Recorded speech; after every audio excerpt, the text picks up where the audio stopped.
Hey everybody, welcome aboard the Tabletop Express. We've got a spooky, scary campaigny night of Vagrantsong here.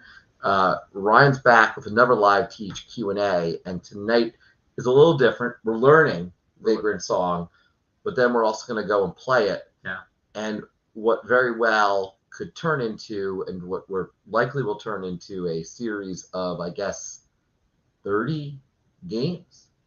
There's 30 scenarios, if I'm not mistaken. Yeah, there's like about 30 scenarios. So I don't know if you go through all of them. We don't know the details. We're going to be playing the first scenario. So come aboard with us tonight. We're going on a ghost train. Yeah. So let's talk about Vagrantsong. So Vagrantsong, co-op game, play from 1 to 4 players.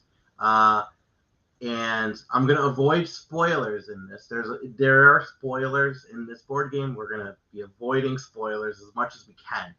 But we'll be walking you through how to set up the very first scenario of the game, and we'll teach you how to play.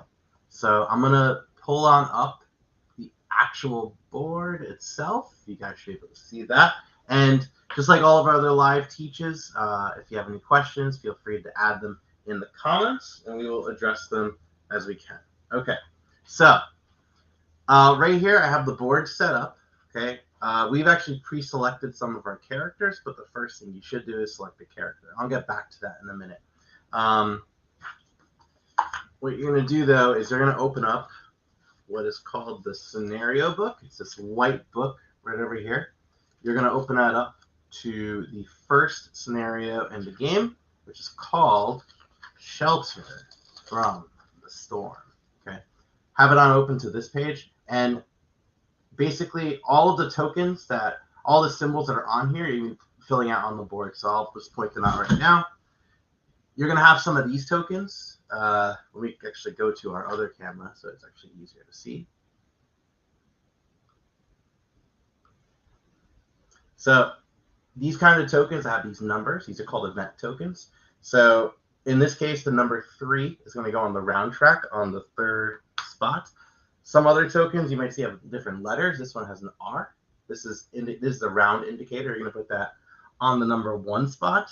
This H right over here is the Haints humanity threshold, and you're going to put that based on the number of players you are playing with on the appropriate spot. So in this case, a 3-player game, we're going to put on number 10 for this particular scenario.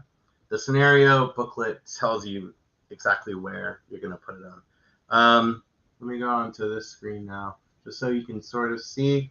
If you can see right here, we have some terrain set up right over here. So these are just some boxes that are in the place.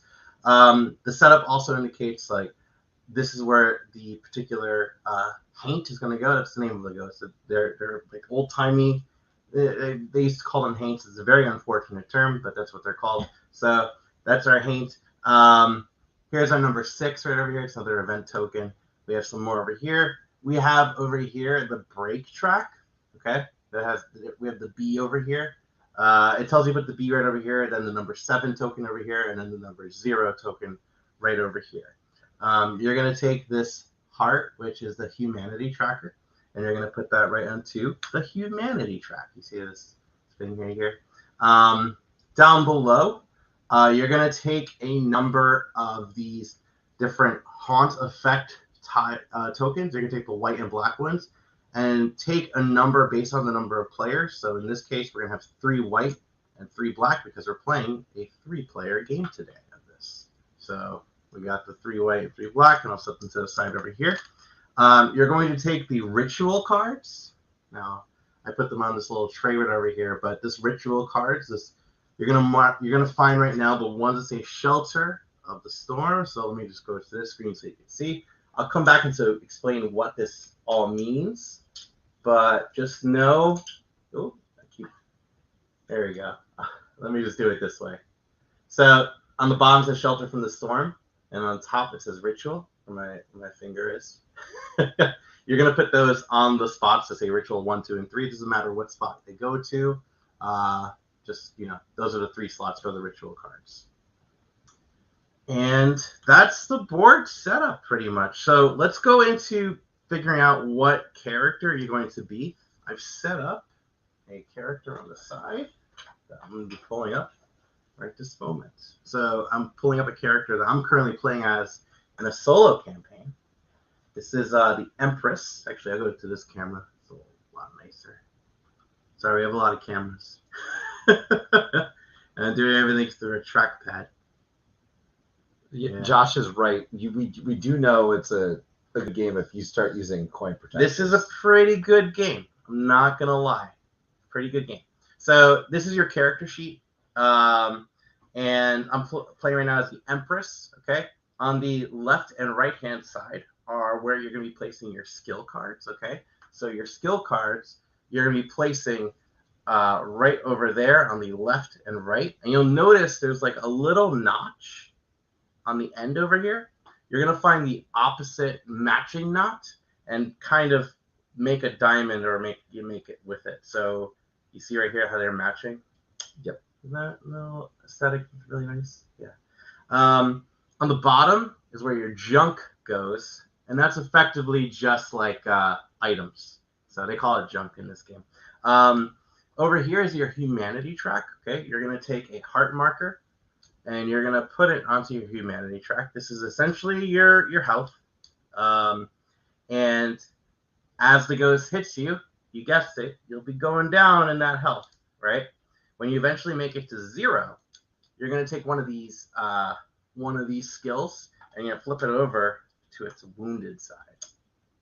And eventually, when you are fully wounded, right, and take another hit, you are going to be flipped over to the westbound side, where you get to be you're still with us sort of, but you're about to go into the afterlife.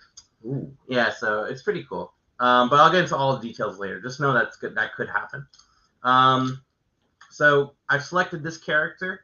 But if you watch the playthrough after this live teach, we'll be playing as 3 different characters. Okay.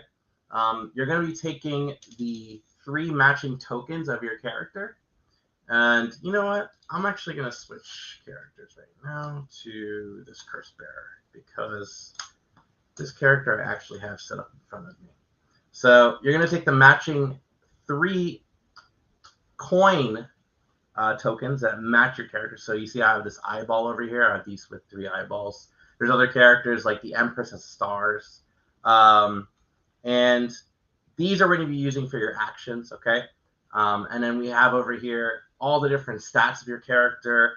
You have a little backstory, but you also have your character's passive ability. And we'll go over all that very soon. But for now, there's 6 characters. Pick the one that you like. And let's get into explaining how Vagrantsong works. Bum, bum, bum, bum. So, here's Vagrantsong. On your turn, the players are going to be trying to take out the ghost. Very straightforward, right? You're going to try to take out this ghost, and how you do that is by restoring humanity to the ghost. So, I bought this game because I'm really into Ghostbusters, and there's not a lot of busting of ghosts. It's more like you sing them Kumbaya, and then they become better. So if you're going in thinking you're going to, proton pack these guys away, not really going to happen. But it's still pretty fun, okay? I didn't throw out of my collection yet, and it's still better than any of the Ghostbuster games I've actually played. So let's get into how this works. On your turn, you're going to be performing your actions. After your turn is done, the Haint will go. And then the next player will go. And then the Haint will go again. That constitutes a whole round. Okay? So a round is a collection of different turns. And that's how they, that's how. So just to confirm, is a round is when every player is gone and the ghost has done their turns, or is a round when a player and the ghost have gone? The player goes. One player goes. So let's say I go first. Right. Then the ghost goes. Then you go. Then the ghost goes again. Okay. Right. And then once a full set of all players have gone, that concludes the round. All players go in a round. Right. And then we would advance the round marker, which is over here, which you notice there's only 6 spots. A lot of the scenarios, what's going to happen is after the 6th spot, you're going to go on back to the first. Okay. If you ever run over one of these tokens while doing that, you'll read from the event book, which I'll get to in a minute. Well, the scenario book. You read the event page. Who do we have in the chat? So we have, Josh, you're right. The hippie Ghostbusters. It's kind of like how I like to describe it is like Betty Boop meets Arkham Horror. You know. And then, we have Kyle on here. Hey, yeah. So Kyle actually is one of the designers of Vagrantsong, and he did call the melee action bust. That's correct. I mean, obviously it's correct. You designed it. I'm not trying to correct you. Obviously, I know you know more about this. So thanks for joining the chat. So let's talk about what's going to go on. So on your turn, you're going to be allocating your coins on different spots of the board. So let me show you right over here. So you're going to take your coins and you're going to put them on different spots, and that will indicate what you're going to be doing that turn. So you plan out your entire turn, and then you perform the actions, okay? So you could assign, let's say I assigned 1 to movement. Okay, you see the little foot? That's the movement, right? Little foot. Let's say I add 1 to investigate, which is the magnifying glass. And let's say I put my third one back on movement again, okay? So what's going to go on is on your turn, you'll be taking these actions based on the number of coins that are pretty much on there. So in this case, I have 2 coins on movement and 1 coin on investigate. So what that means is for my movement, I can effectively move 3 times the number of coins on here, okay? So 3 times 2 is 6. I can move 6 spaces orthogonally on the board, okay? So orthogonally is up, down, left, right. So D-pad style. And when you're moving, you could jump over other vagrants, but you can go through the Haint too, but then you will take a penalty. You cannot go through terrain, okay? The Haints, though, they can go through terrain. They're spooky ghosts. They're spooky ghosts. Say there ain't no stopping. No, there ain't no stopping. That's right. That hurt. And what's really cool about this game is when you take a move action, unlike a lot of these kind of dungeon crawl games, when you take your move, let's say you have a movement of 6, you can stop your movement to do something else and then continue doing your movement. Okay. I like that. You don't get to do a lot of them. You really do have to take that action and then take the right. You can kind of like combine it that way, which is useful because in this case, right, I did a movement of 6 and I put 1 coin in the magnifying glass. So I'm gonna go 1, 2, 3, 4, 5, and I've landed on this 2 event right over here. So what's going to happen is I'm going to read the passage, right, from the book. So this is the scenario book right here. I'm going to find on this page for each scenario, there's an event page. I'm going to find the one that matches this particular one. Now, the good thing is you really can't read this, but I'm just trying to point out where you would see it. So I would find event 2, I would read it, and then I would resolve what the text is on there. A lot of them will require you to make a skill check, so you got to roll dice, and some of them won't. But that's why they ask you to read it first. So you read it, and then you would make a skill check. Now, let me talk about, before I get into that though and how the dice works. I think that's everything for movement. So yeah, I'll just jump right in. Let's just jump right into investigate. We're on a good pace right now. So the investigate action, you'll notice I have. Let me go onto the board right here. You'll notice I have a 3+ on the magnifying glass. So that 3+ indicates what I need to roll on a single D6 to succeed. Okay. So if I have 1 coin on here, I'm going to be rolling 1 die, and I need a 3 or higher on this die. If I have 2 coins on here, I roll 2 dice, and I have to have 3 or higher on either die. So if I roll 1 3, that's 1 success. Roll 2 3s, that's 2 successes. And depending on what you roll, there might be something in there. And it's very self-explanatory when we actually go into the event. So that's how successes work, and that's much how all these bottom 3 actions work too. Whenever you want to do this skill check, you'll notice like the bust action has 4+ next to it. Yep. The investigate has 3+. The healing one has 4+ on it. I think it's called patch up. I'm sure Kyle would know. The thing that's really cool about this though is that when you roll dice, it's got exploding dice. So whenever you roll 6, you're going to take an additional die from the supply and roll that one as well too. So you could effectively just keep adding on to it, which is really nice. And sometimes it works great. One of them is. That's the other camera. That's for this camera. That one's muted. Oh. No worries. Patch up is correct, by the way. Kyle is confirmed. Oh, nice. Yeah. So. Thank you. So, anyways, that's how the investigate action would work. And that's specifically has to do with these event tokens that are on the board. Key rule about this game, and if you are very familiar with Arkham Horror or games of that ilk, this game has what's called the hobo code. Okay, so effectively, if you're having a rules dispute kind of deal, or if you can't understand the clarity, the way the game goes is that the event, which whatever you read there, takes precedence over the scenario, and then over the scenario, the precedence goes on to specific actions, I believe, and then after specific action, just in the rule book. But if you can't, after this teach, when you're playing the game, if you feel hung up on a rule, just go with the worst possible outcome, because that's the way to go. You know, it's a very thematic kind of game. So if it's going to be worse, just go with worse if you can't figure out what the correct rule is. All right, so I explained investigate. I might as well go into bust because that's a very straightforward one too. So the bust has the fist next to it. It's got the little, classic, Fleischer Studio fist, yeah. right? So what you're going to do is whenever you are orthogonally adjacent to a Haint, you can, other than sing them to, a song, a Vagrantsong, you can also just punch them in the face to restore their humanity. Because sometimes you just need a good slap or a good punch in the face, right? So in this case, whenever I get a 4 or higher next to that ghost friend doing a bust action, I get to increase their humanity up by 1. So over on the humanity track, I will increase it by 1.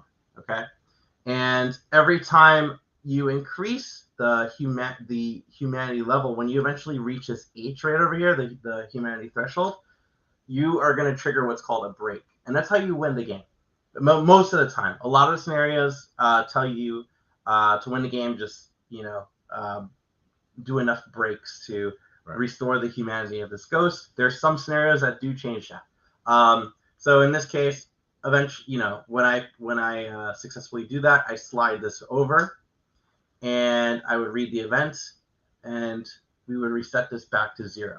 Even if, let's say, I'm at an 8 right now, and I end up doing 3 successes, that would exceed and go to 11. So you actually just go up to the max of 10, and then you reset back to the beginning of 0. Okay. Yeah. It's important to note too that when taking turns, investigator goes, then the vagrant goes, and then the Haint goes, vagrant goes, Haint goes. Whenever you trigger a break though, that Haint's turn is skipped. Okay, which is really nice. And I'll get into eventually what the Haints do on their turns. It's usually pretty bad. Okay. Usually. Sometimes it's kind of funny. But by the way, I've played 8 scenarios of this so far, I believe. No, 7 scenarios of this so far. I'm about to go on to number 8. and they really do change a lot in terms of scenario by scenario. So, but anyways, let's get back to the simple rule set. Patch up is very straightforward. As you take hits, right, you're gonna want to restore your humanity. So you may want to patch up. You roll a number of dice based on the number of coins you put on there, and if you get in this case a 4 or higher, you would succeed. You picked Runaway and Songsmith. They also have 4 or higher. I believe the Revivalist has a 2 higher too, which is really nice. So he's really good at healing. And also his ability is he can actually pass on the stuff that he gains to other players nearby. But I think it's important to point out that they are all different in the sense of, like, I know my inspection is a 3+, right? You know, so it's, and I have a pup, yeah. So it's neat. The characters, I think, did capture. Not to go off top, I do want to say the characters will capture your attention. They do. They're all unique, and I remember that before we did this, Ryan said, "Which one do you want to play?" Sent me a photo, and I said, "Give me the one with the dog." I didn't even. I looked at nothing other than the dog. Yeah. And it's Pup, the best boy. So. And so, I still have one more action to explain on here before I get into how these skills work. This action right here with the bindle, right, the little bag. It's called the rummage action. Yeah. By the way, the game comes with a really nice bindle. It's like but I've upgraded it to this one because for now I have this temporary, just the Cuban flag one. It's because these take up the coin capsules take up a lot of space in the bag. It's very tight. Got big hands too. But I have a newer one coming in tomorrow, so I'm excited about that. But the bindle comes in like a red and white checker. It's really nice. So anyways, let's talk about the rummage action. The rummage action is going to allow you to get different items and rummage for those items and put them onto your character, okay? So this number right here next to that symbol indicates your inventory size, okay? So at most I can hold 2 of those items. Runaway as well, 2 items. Songsmith can do 3. What's going to happen is the number of coins that you put on there is how many times you're going to reach into the bag. And depending on that, regardless of how many times you reach into the bag, unless stated otherwise, you're only going to be taking 1 of those tokens, okay? So go ahead and reach in that bag, Chris. Okay. I reach into the bag. Yeah. I also have fat hands. That's okay. Let's make pretend you did 3 coins. Listen to that jingle. That's why I did the coin capsule. Oh, they're beautiful. Nice, right? So this is the most common one. I'm going to go on over to this screen right here. So this is the most common token right here, right? And this one right here, all you do, this is called the Iron Nails. And a Haints within range of 2 is going to gain 2 humanity. So you spend it to make them gain 2 humanity. And it's important to note, when you spend these, you're only allowed to ever use 1 of these rummage tokens per round. Okay. Your Vagrant is only tied to using 1 per round. After you use it, right, you're going to put it right over here on this cycle track, okay? And you'll notice that this one has a 5 next to it, a 4, a 3, a 2, and a 2. This also roughly correlates to how frequent you're going to be grabbing this from the bag. So the most you'll get are those Iron Nails. The lowest you'll get is this apple and this lucky rabbit's foot. Okay. So that's one of the tokens. You can go ahead and look in there for the next one, the candle. I'll explain what that does. Yeah, I might as well do this one. Sure. So I have the lucky rabbit's foot. And the lucky rabbit's foot, all that one is going to be doing is you can use it as an additional coin when you play it. So you know how you're only limited to 3 of these coins? This counts as a 4th coin, or well, I guess you can only do 1 per turn, so it counts as a 4th coin. The apple is pretty great. So the apple lets you heal a wound. If you remember before, I explained briefly that when you lose humanity, when you eventually go down to 0, you're going to be taking 1 of your skill cards and flipping them to its wounded side, okay? And if you have junk, you can also flip it to its broken side instead. and then you reset your humanity back to full health. So this lets you heal one of those, which is great because you don't want to be wounded. Okay. And again, when you're done, when you use it, you are going to be putting it back right here into the cycle track. We have the candle now. So we go to that one. There we go. This is the candle, right? Now, the candle you could place orthogonally adjacent to you in an empty spot. Empty being there's no figures, there's no terrain in that spot, okay? And when you're placing that in that spot, what's going to happen is when the Haint goes, they are going to be determining what character they want to go for. And you go down like a whole kind of list of who it's going to go towards. But just know it'll want to go to a candle because it's trying to just take the life out of the candle, thinking it's a vagrant. Okay. The other one is this this is, I forget the name of this one, but I always just call it pocket sand. Oh, it's salt. Salt. Well, anyways, I like calling it pocket sand. But anyways, when you're targeted by a Haint's action, so when a Haint goes and targets you and does damage to you and stuff, you could discard this to negate any of the effects. That makes sense. Pretty cool, right? Just like Supernatural has taught me salt is a useful thing against. I learned from Hocus Pocus. Yeah. Right? That did the same thing in Hocus Pocus. So anyways, when you use these, right, you're going to be placing them onto this spot. If you ever reach this number, so let's say that here's another pocket sand. We have 2 pocket sands. Sorry, salts. I'll call it by the proper name. We have 2 salts. If I put down a 3rd salt, you notice the 3 is next to this, right? So what's going to happen is it's called a cycle effect. And once your turn is done, we're going to do the cycle effect. And it's usually a bad thing. Okay, it's usually a bad thing. You're going to read in the book. It'll tell you right here. On this side right here, the cycle effect. I'm not going to go into detail what it is because I don't want to give away too much spoilers. Just know it's bad. You're going to take all of these tokens after you finish the cycle effect, and you're going to put them back into the bag. So again, you take these tokens, you use them, they go back in the bag. Okay. The other tokens that you took, let's say you did reach in and you got 3 tokens, the other 2 just go back into the bag. They don't go in the cycle track. They only go into the cycle track if you use them. They go back in the bag immediately. They don't go off to the side for that round, or no, they go back. They go back in the bag immediately, and okay. you do pull one at a time. So you keep pulling one at a time. The important reason why is because sometimes more than just those tokens can go in there. Other tokens like event tokens and stuff can go in there and trigger events. Okay. That's not entirely a spoiler. Don't worry. Now, the other thing to note about that bag too, did I cover everything for it? I think I did. Yeah. Yeah. Covered everything with the bag. Yeah. All right. So I covered, let's go back to your player board. Covered all 5 of these different spots, but I am going to talk about the skills now. So let's go on over to the card cam. Okay.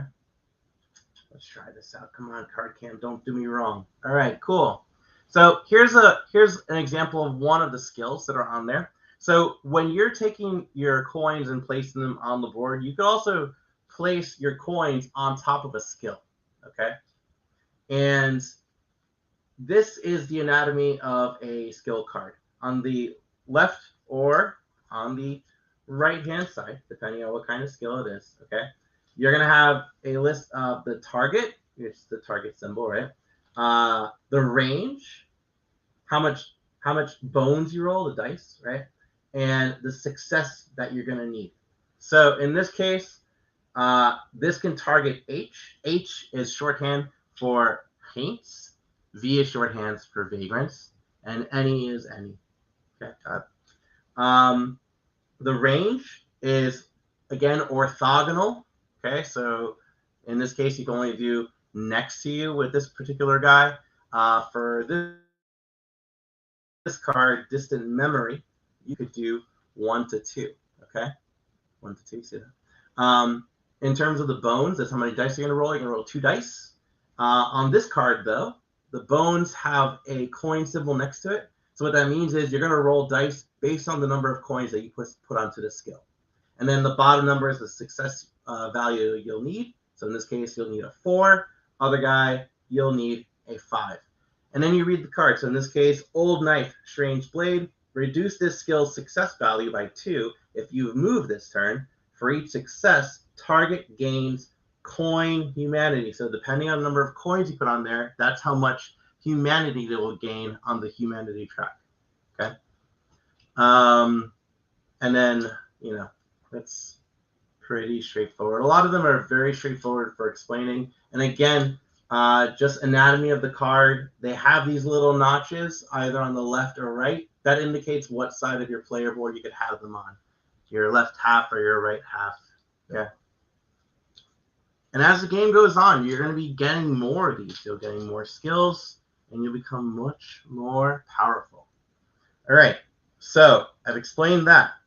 I've explained movement. The one thing I didn't explain on movement, though, is sometimes the game will tell you to go towards or away. So that means you move towards whatever it's telling you to go to. So it's telling you towards the closest the closest vagrant. You move as much as you can towards that person. Move away as far as you can. But another thing to note is that there's 2 sides of the board. This one has the round tracker on it, and this one has the breaks tracker on it. When something tells you to move towards round side, that means towards this side of the train car. Move towards break side, move towards this side of the train car. If they're asking about things in specific train cars, this one's A, B, and C. If something is in regards to within the same train car, just know that means everything within that single area of A, and the topmost one between 2 train cars belongs to the train car to the left. The bottommost one belongs to the train car to the right. You can kind of see too the colors match. I was gonna say the coloration on the board is very distinct there. Yeah, you can definitely see it there, and you can see it there as well. That's everything for the Vagrant's turn. Let's go on now to the Haint's turn. So, what's going to happen for the Haint? We are going to be determining what action that Haint is going to do. So, let's go on now to the blurry cam that is avoiding the spoilers. And that's totally why we're using that camera for this, right? No other reason. That's the blurry cam. But you can sort of see what's going on. So, the Haint is going to be in a specific mood. Now, a lot of the scenarios, they're going to start in this happier mood, and then they'll eventually go into this, I guess, sadder mood, right? So they're in the happy mood, okay? So we're going to use this side, this half of the board for determining what action it's going to do. If they're in the sad mood, we're going to do the lower half of this book to know what action they're going to do. Okay? We want them happy. What you're saying? I mean, not necessarily, depending on the scenario, but for this one, yes, you want them happy. The player who just went is going to reach into the bag, and they're going to pull out a token, right? And they're going to match that based on what mood they're in. So over here, and they'll carry out the action, okay? In terms of this indicates their movement. It's kind of hard to see, but it's a foot, and it's 3. And this says move towards break side. They would effectively just go 1, 2, 3 towards break side. Boom, boom, boom. Break and side, again, boom, as a reminder, they can move through stuff. So that's the one thing that difference in movement's important, because you couldn't do that, but they can. That's correct. And in terms of, let's say something nastier was with this. Let's say it was saying they said that.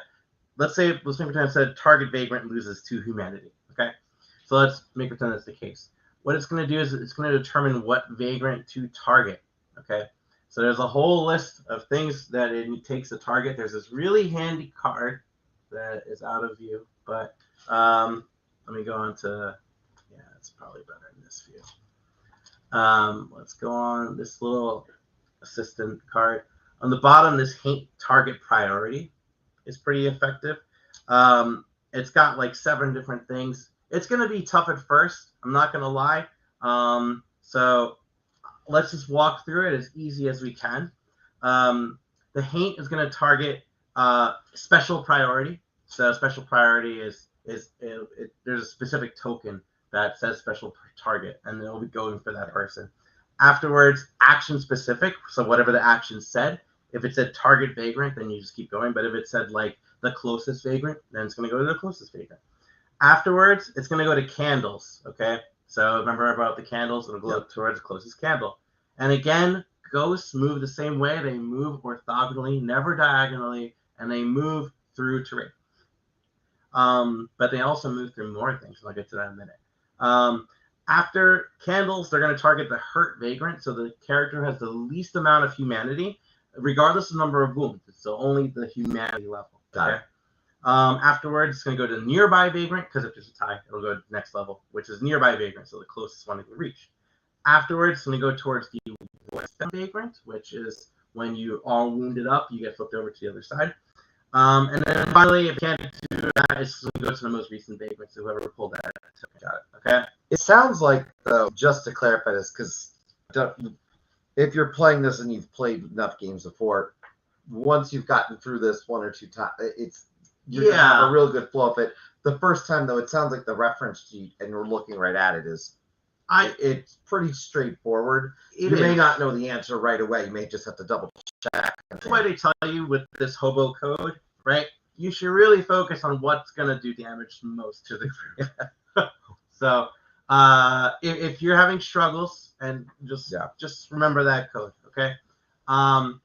So after it's determined what movement it's going to take, it will then move towards that vagrant, but it will move as much as it can through other vagrants and haunt them. So what's going to go on? I'm going to go onto the board right here.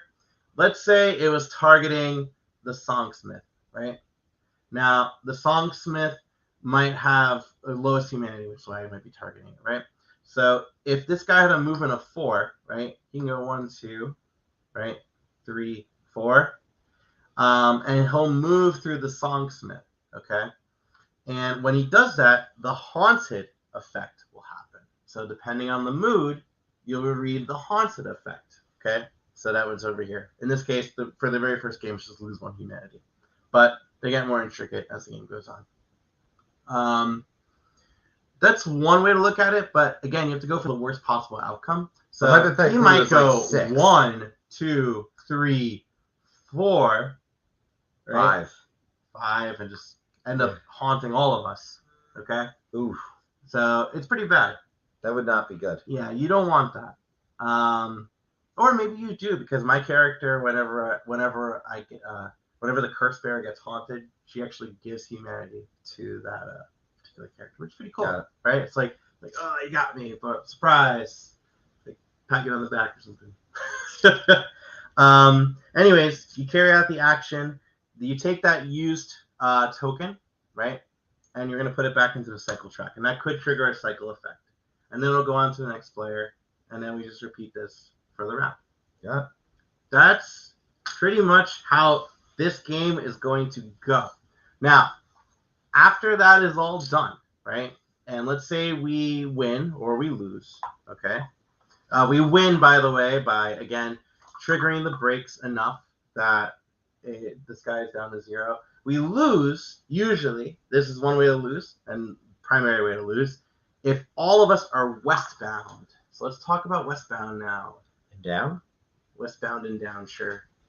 You haven't seen that show yet. So let's say this is the curse bearer, right? And I am wounded. For the sake of argument in camera space, I'm just going to say that both of the skills are on this side. Let's say all of her skills are wounded, right? She now becomes, wait for it, westbound.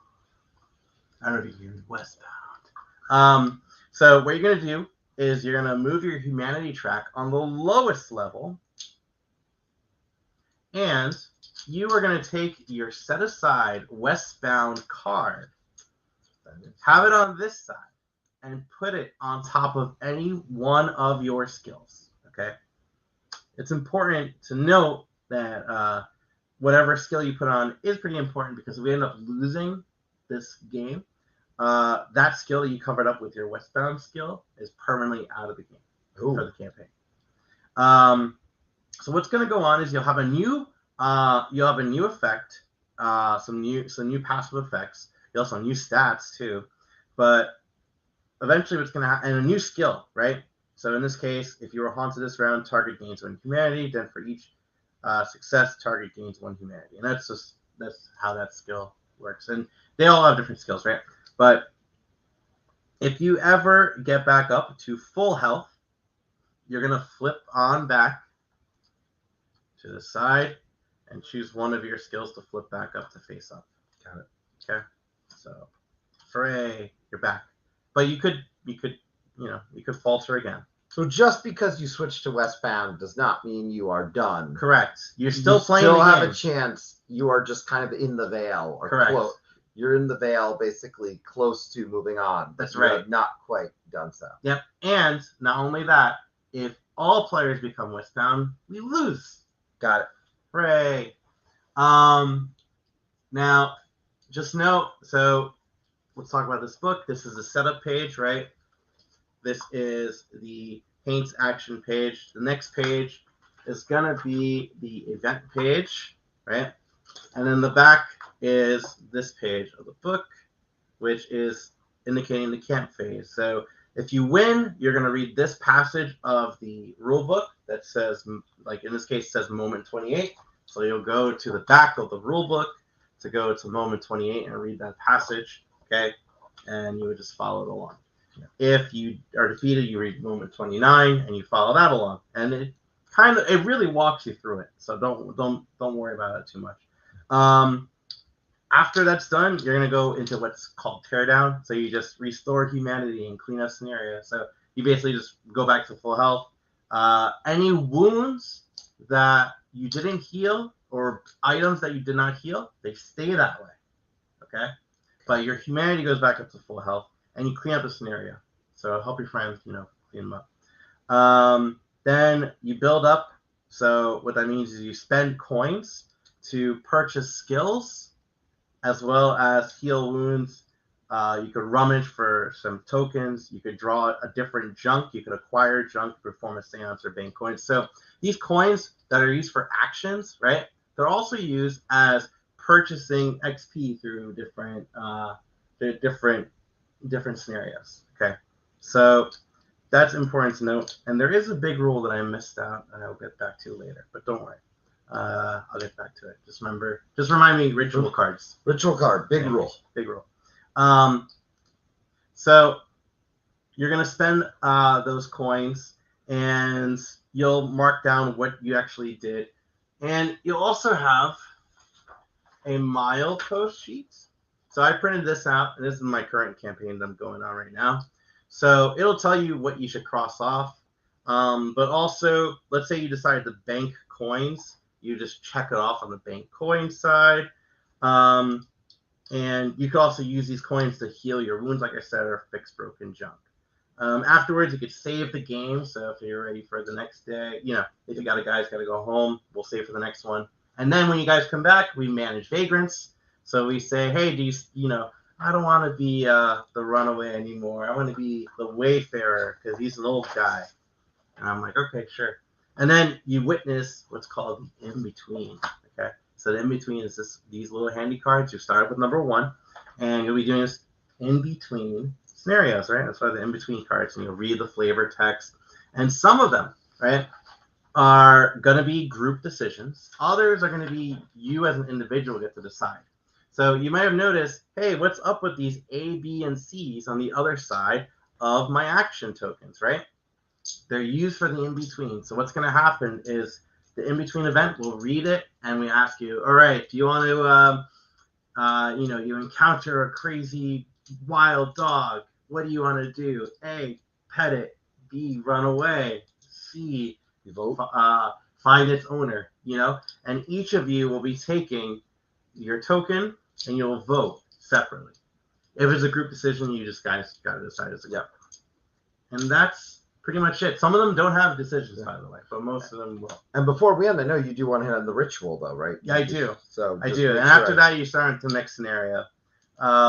So I mentioned I forgot the ritual cards. Now, let's talk about those ritual cards. So the ritual cards, right?